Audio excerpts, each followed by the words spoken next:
Comportamento humano e entrevista por competência. Nós sabemos que as empresas e organizações são mais do que paredes, do que recursos materiais, do que recursos financeiros. Elas são compostas por pessoas e são as pessoas que, inclusive, dão o posicionamento dessas empresas ou organizações para a sociedade. Elas influenciam, né, essas pessoas influenciam como as organizações e as empresas são vistas no mercado. Desse modo, é importante, durante a entrevista, identificar aquelas pessoas que tenham o comportamento que seja semelhante ao comportamento dos indivíduos da organização ou que ele seja compatível com os valores e objetivos da organização.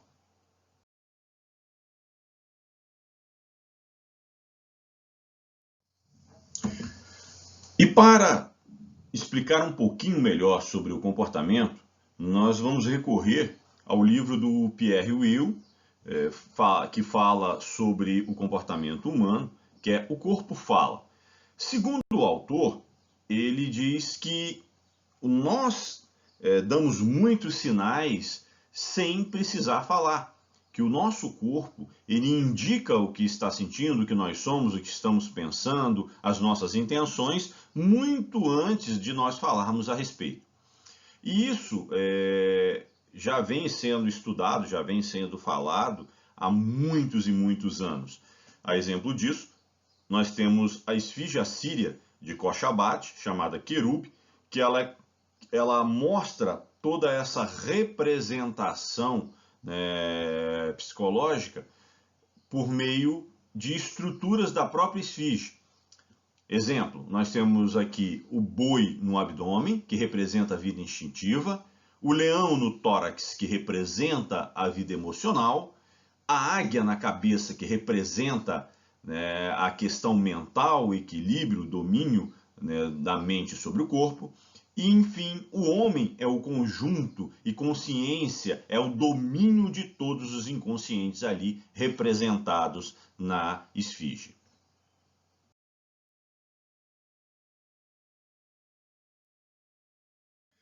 Se você quiser saber um pouco mais, se aprofundar um pouco mais sobre a teoria que gerou aí esse conhecimento sobre a esfinge, nós temos o livro Esfinge, Estrutura e Mistério do Homem, também do Pierre Weil.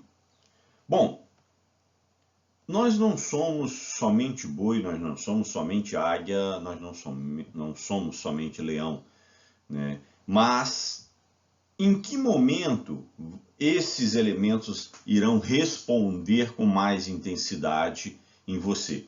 É por isso que nós precisamos trabalhar significativamente o entendimento do comportamento, porque dependendo da situação influente, você pode ter uma visão equivocada do comportamento da pessoa.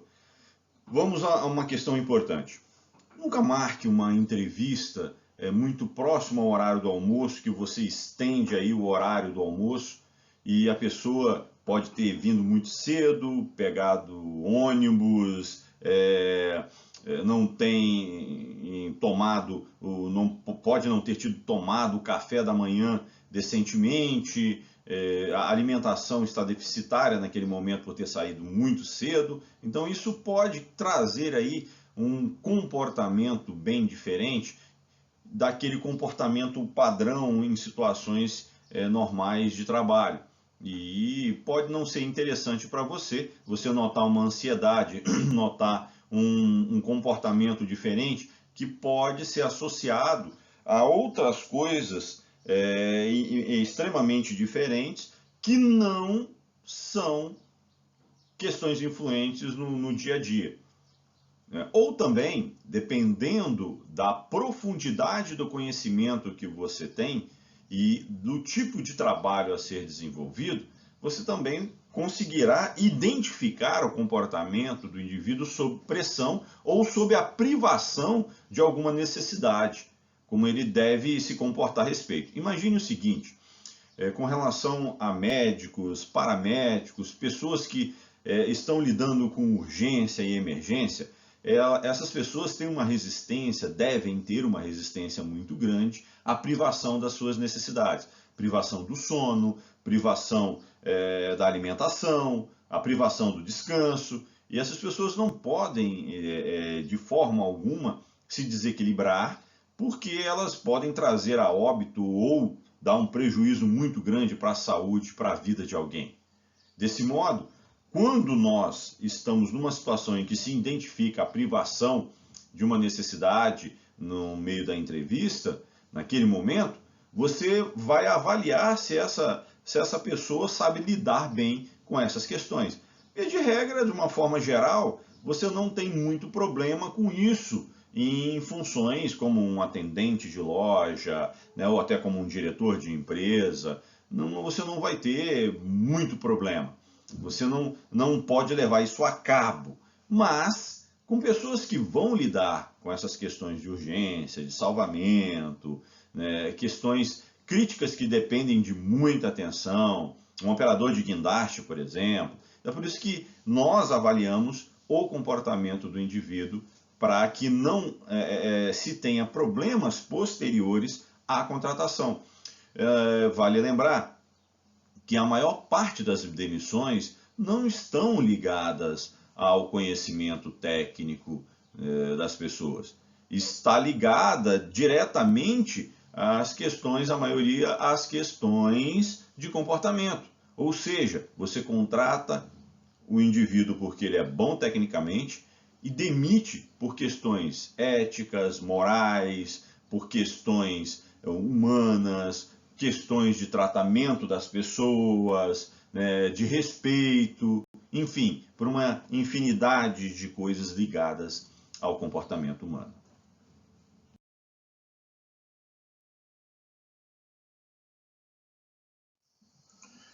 O comportamento humano é extremamente complexo. Nós agimos de acordo com aquilo que sentimos, com a nossa própria visão do mundo ou a visão de nós mesmos. Vale a consideração de que, para entender esse comportamento, leva tempo, experiência e conhecimento científico. Em algumas vezes, nós não conseguimos, com precisão, estabelecer a ligação do comportamento com o que causou esse comportamento. Então, preste atenção nessas imagens que são propostas aqui e dá para perceber que existem situações em que você, como entrevistador, vai influenciar o comportamento das outras pessoas. Então, se você se coloca numa posição de inquisição, numa posição de fazer um interrogatório ao invés de fazer uma entrevista, você vai afetar significativamente o comportamento da outra pessoa. Você pode intimidá-la e você não vai conseguir extrair o melhor dessa pessoa. Vale lembrar, mais uma vez, que a entrevista é para extrair o melhor do candidato e não para extrair o pior do candidato, tá certo? Então, observem aí as formas de cumprimentar. Tem gente que cumprimenta com mais força a mão porque está à vontade, porque é uma pessoa mais dinâmica. Tem pessoas que têm dificuldade com relação ao toque, então você pode observar isso. Pessoas que terão essa limitação. Imagine um vendedor que não gosta de cumprimentar as pessoas, né? Isso não é legal. Imagine um vendedor que não gosta de olhar as pessoas nos olhos, que não tem esse hábito, não tem esse comportamento. Então, isso vai gerar uma desconfiança, né? Isso pode gerar aí uma percepção inadequada desse vendedor e, consequentemente, afetar as suas vendas. Desse modo, é importante avaliar esse comportamento. É importante entender como é que as pessoas estão. Mas o comportamento tem um motivo. Desse modo, você é responsável também pelo comportamento da outra pessoa. Se você estiver com as mãos suadas, as mãos sujas, a pessoa não vai pegar a sua mão firmemente, não vai te cumprimentar, né, da mesma forma. Se você é do sexo masculino e olhou para partes íntimas da mulher, você olhou para o decote, isso vai causar um constrangimento e ela não vai olhar você nos olhos. Desse modo, é importante dizer: Você é o grande responsável pelo comportamento das pessoas naquele momento. Então, não saia por aí julgando de qualquer forma as pessoas com base no comportamento naquele momento. Pode ser uma questão momentânea, uma questão circunstancial.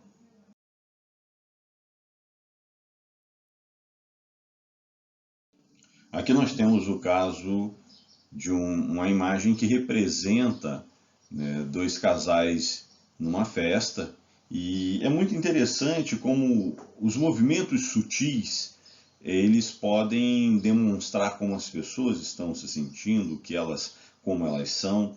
Então observem aí o rapaz barbudo, né, cabeludo, que ele se projeta para frente, né, que é o boi assintoso, né, que fala dos instintos, que fala das pulsões. No caso do ser humano, a gente não fala instinto, né, das pulsões pessoais. Então, nós vemos que o comportamento nosso dá alguns indícios muito interessantes sobre o que nós somos, como nós nos comportamos, o que nós queremos naquele momento.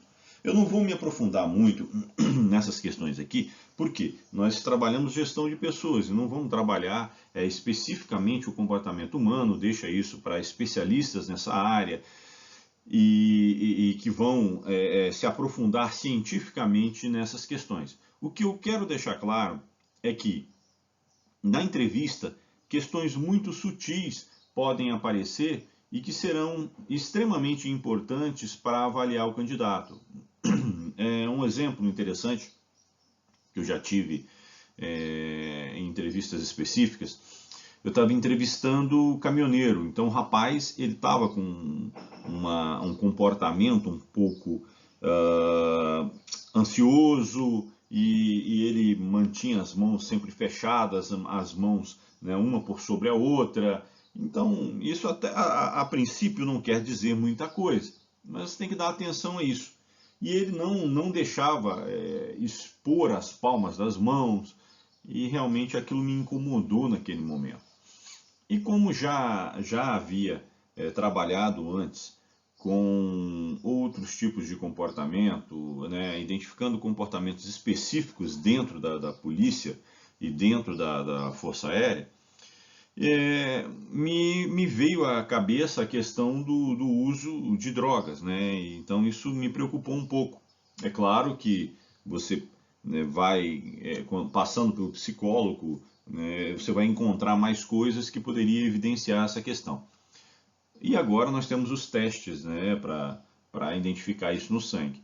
Bem, infelizmente, no momento em que nós terminamos a entrevista, né, eu falei, não, você aceita um copo d'água? Não, aceito sim. Aí eu entreguei o copo d'água para ele, deu para notar que os dedos dele estavam chamuscados, né, e isso também batia com o lábio um pouquinho chamuscado, né, na parte inferior, que ele habilmente tentou ofuscar isso, tentou, né, fazer com que passasse desapercebido, né, utilizando aquela violeta, né, dizendo que aquilo era herpes e tal, mas a característica era de quem utilizava o cachimbo de crack, então que queimou os dedos, né, que é o que acontece, né, os dedos amarelados e o lábio inferior também amarelado. Eu deixei esse candidato em stand-by e avancei um pouquinho mais, né, na investigação pessoal dele, né, que a gente faz esse tipo de busca essas informações, afinal de contas, a carga que ele transportaria é uma carga extremamente valiosa e que eu não poderia correr esse risco, a empresa não poderia correr esse risco. Bom, e avançando, ele já tinha sido, né, preso mais de uma vez pelo uso de drogas. Também havia alguns relatos de pessoas que conheciam ele sobre uma característica dele muito ruim de espancar mulher e filhos. Então tudo isso veio à tona e não é o tipo de indivíduo que nós gostaríamos de ter dentro da organização. Então por isso que é importante entender o comportamento. Tá? importante, né, saber mais sobre isso. Eu falo muito da questão importante porque é realmente isso, as pessoas não podem deixar em segundo plano. O comportamento deve ser avaliado, ele deve ser entendido para que se escolha o melhor indivíduo e que esse indivíduo se adapte bem com os valores da empresa, se adapte bem aos colegas e que possa oferecer um serviço de qualidade.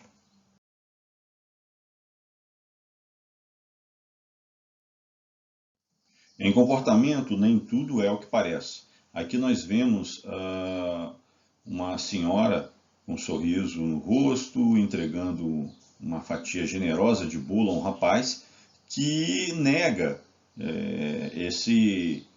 essa oferta. Então, ao que parece, né, mostra que ele não quer, que ele está recusando o bolo e que ele realmente não está querendo este produto. Né? Então, vamos ver aqui o que mudou? Observem no comportamento dele. Ele inclinou para frente, né, o boi, né, mais uma vez, a vontade, o desejo, está ali, ó, dizendo sim. Mas a cabeça dele também inclinada para frente, olhando, né, como se ele quisesse também sentir o cheiro do produto.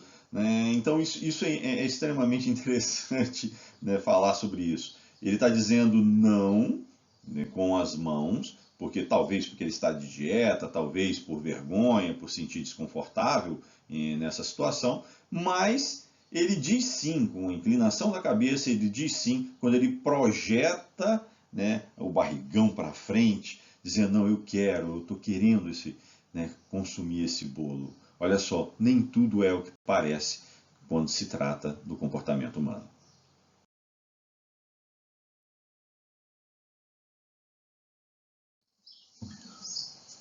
Esse material é um material interessante do consultor em liderança, treinamento e educação, Paul Babiak, que ao longo dos anos ele conseguiu identificar o caminho do psicopata no mundo corporativo. Segundo ele, tem 5 fases. É por isso que a gente precisa entender o comportamento das pessoas antes de contratar, porque essas pessoas elas irão influenciar outras pessoas dentro da organização.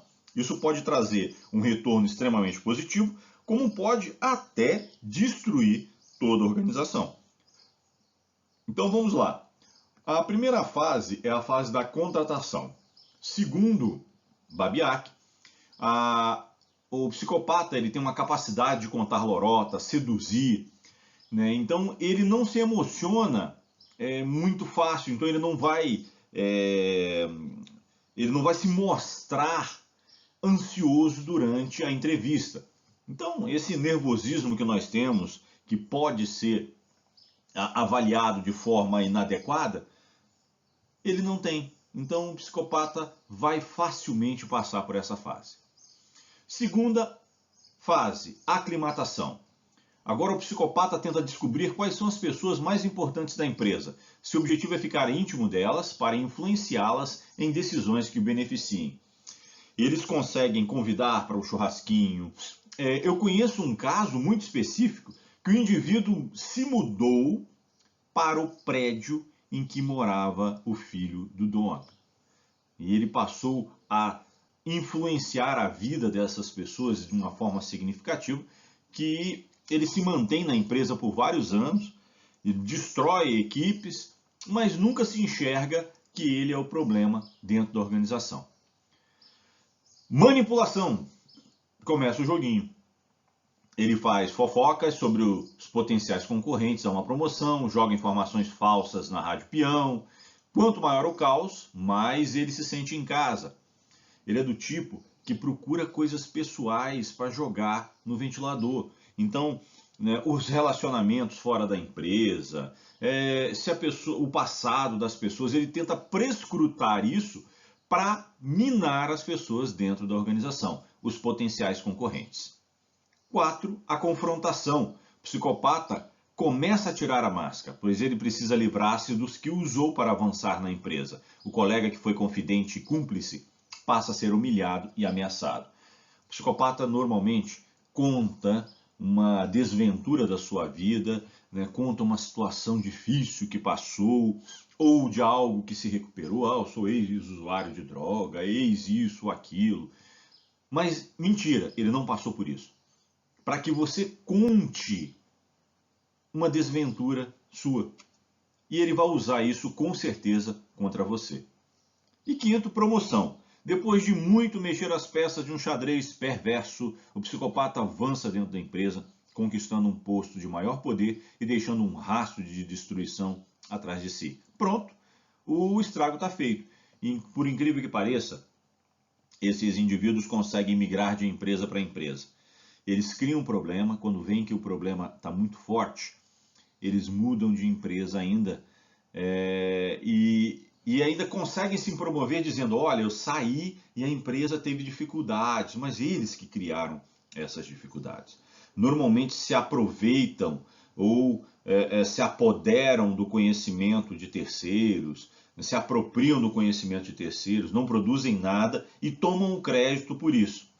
Minam aqueles que não estão puxando o seu saco, que não estão o endeusando, né? Porque eles precisam estar num altar, precisam estar sendo aclamados a todo tempo. Então, essas pessoas criam um ambiente extremamente nocivo, de uma forma que, se não agradá-los, você não consegue desenvolver seu trabalho.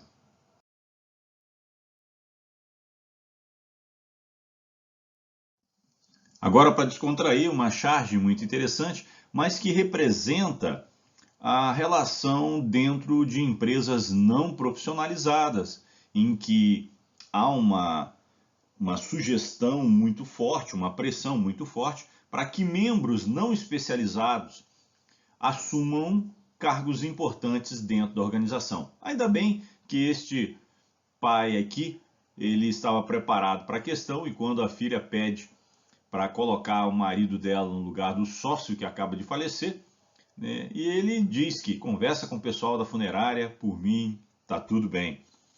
Então ele estava preparado para esta situação. Bom, é importante ressaltar mais uma vez, empresas que são profissionalizadas têm um processo de seleção muito bem apurado, tem um organograma bem definido e existe um plano de carreira em que há a possibilidade de ascensão e todos sabem onde podem chegar. É claro que é natural que nas organizações, por uma questão de confiança, alguns cargos estratégicos nas empresas familiares, mesmo que profissionalizadas, estejam nas mãos de membros da família. Isso é para proteger o legado, isso é perfeitamente natural e quem trabalha com isso, os próprios gerentes, também tem que entender que isso é uma questão estratégica da organização. É por isso que existe a governança corporativa. A governança corporativa, ela permite que você tenha a gestão da empresa segura das emoções, das relações familiares. Então existe o conselho de gestão da empresa, em que vários membros participam, inclusive membros que não são da família. Existem avaliações muito específicas, uma avaliação de desempenho, né, os indicadores de desempenho que vão desde financeiros até o de qualidade, que são avaliados pelo conselho de gestão.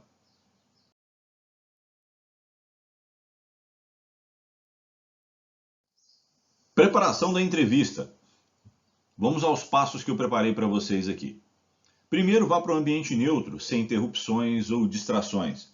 Você não pode começar uma entrevista num local em que haja algum tipo de interrupção ou distração no processo. Senão você não vai conseguir prestar atenção no que a pessoa fala e nem nos seus comportamentos. Prepare todos os documentos, inclusive o currículo. Se ele mandou comprovação como certificados, como recomendações, também traga isso junto, até para confrontar isso com o entrevistado. Se ele estiver mentindo, o comportamento dele pode, em algum momento, denunciar isso. Não assuma a postura de inquisidor. Você não está ali para julgar ninguém. Você está ali para extrair o melhor do entrevistado. Mantenha o ambiente tranquilo, repita perguntas se for necessário, mas não assuma a postura do inquisidor. Não julgue, não dê conselhos. Você está ali para entrevistá-lo. Deixe ele à vontade. Fique atento aos detalhes, como nervosismo, apresentação pessoal. Isso deve ser considerado. Eu tive um caso muito interessante de uma pessoa que foi com uma camisa mostrando uma ideologia política. Então ele se mostrou que ele tem um posicionamento muito forte em relação a determinadas questões, que naquela posição, que era para o contato com o público, poderia ser um problema para a nossa organização naquele momento. Então, ele foi entrevistado e foi inquirido, né, de várias questões, na verdade, inquirido não, que ele foi perguntado sobre várias questões, ele ficou bastante à vontade e deixou bem claro que a posição dele era muito ferrenha em relação a questões políticas, e isso poderia ser um problema no atendimento aos nossos clientes. Então, fique atento a essas situações. O nervosismo é natural, mas pessoas extremamente ansiosas podem demonstrar aí ou pôr em risco outros colegas em questões de segurança ou transmitir para outras pessoas em negociações que não está preparado para lidar com determinadas situações. Faça anotações em sua prancheta para não esquecer, não confie só na mente, anote para fazer a correlação depois, mantenha uma jarra de água e copo à disposição, pois você falará bastante e o entrevistado também, então deixe à vontade. Lembre-se que você é que conduz a entrevista, tem gente muito esperta que se apodera do momento da entrevista e faz a condução, não deixando você fazer as perguntas que deveria fazer. E ele monopoliza, falando mais de si, se enaltecendo, e isso pode ser um problema. Certifique-se das competências e habilidades requeridas para o cargo. O perfil do cargo é um documento que você precisa estar na mão, porque você vai confrontar as habilidades e competências desse indivíduo com as requeridas para o cargo, senão não há motivo para fazer uma entrevista. Ok? Então, leve em consideração as necessidades do cargo e as potencialidades que o indivíduo tem para preencher este cargo.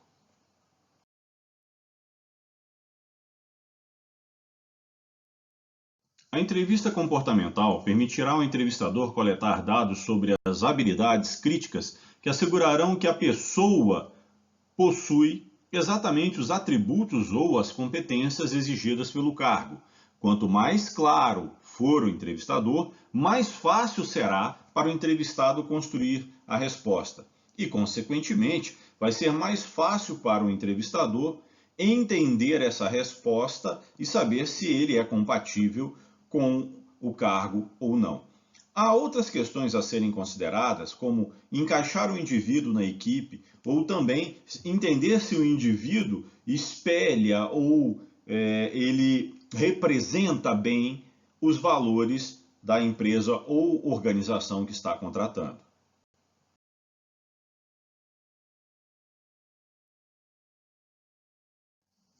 Agora nós vamos falar de algumas observações importantes que nós devemos tomar cuidado na entrevista.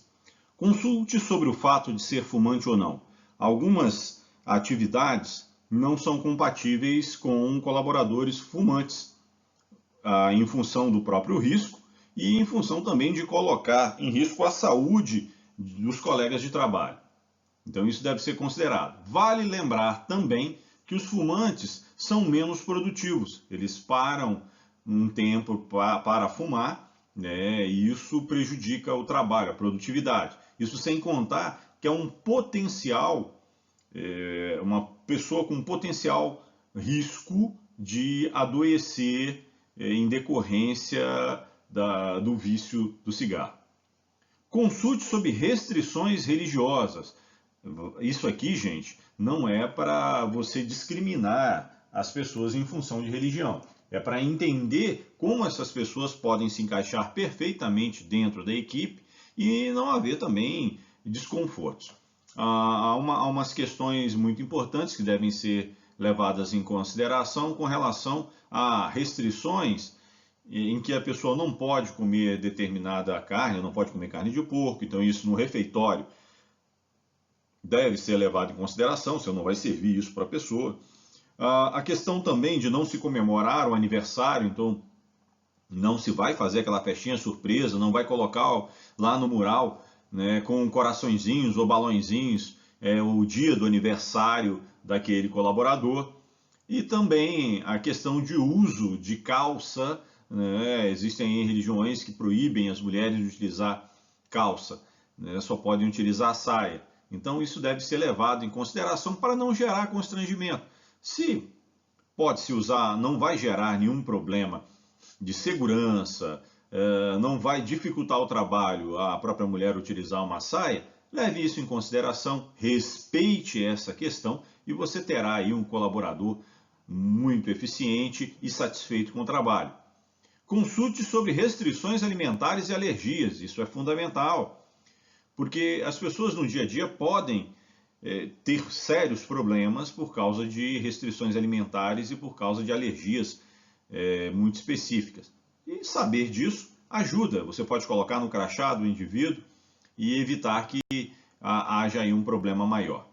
Avalie seu grau de militância política ou religiosa.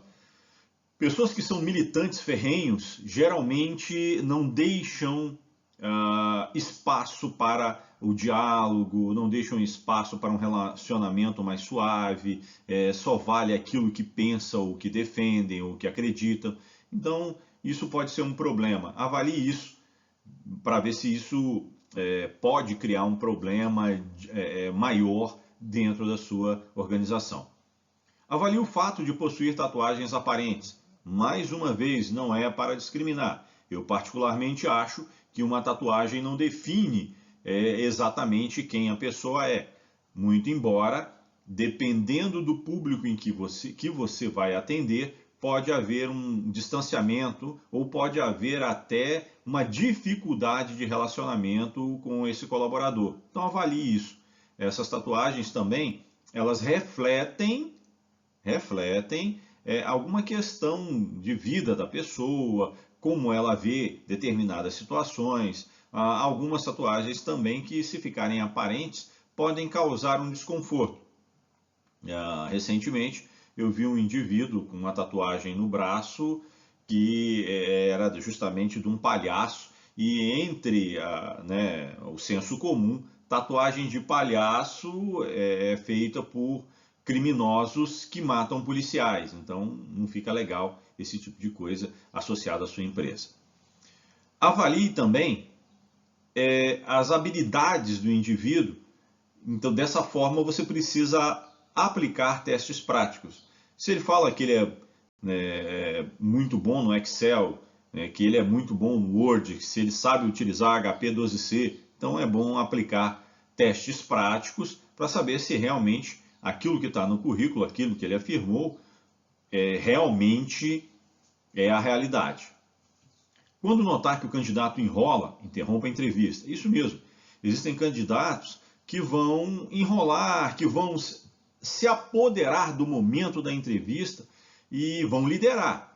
Vão ficar o tempo todo falando dele ou falando de frivolidades, que justamente para que você perca o foco da entrevista. Isso é muito comum.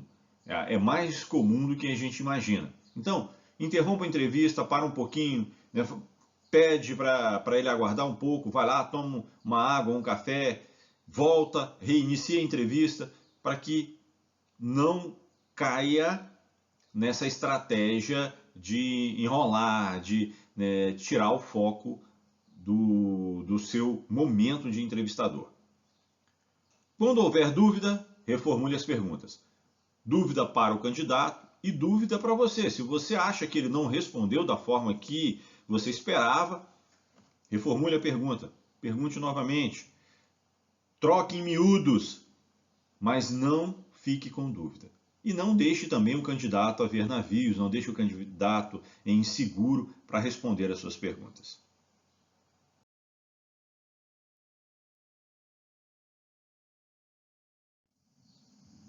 chegamos ao momento da formulação das perguntas que serão aplicadas durante a entrevista. Você deve levar em consideração aquilo que o candidato já fez para que você avalie se o que ele já fez tem alguma relação ou pode dar alguma contribuição para a organização no futuro. Então, vamos às perguntas e técnicas. Pergunta diretriz.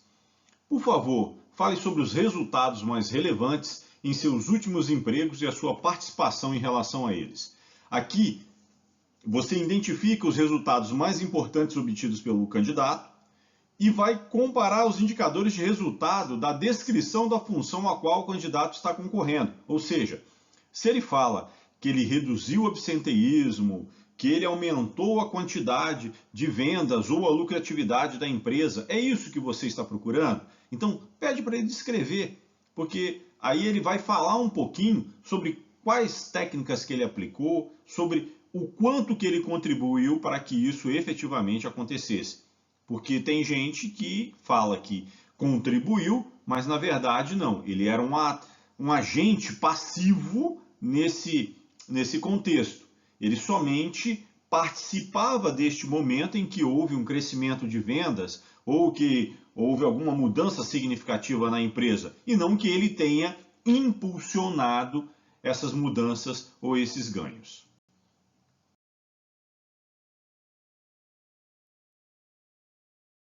Exemplo de pergunta para avaliar a comunicação, a capacidade do candidato se expressar, né, de ouvir, de processar uma informação e compreender algo.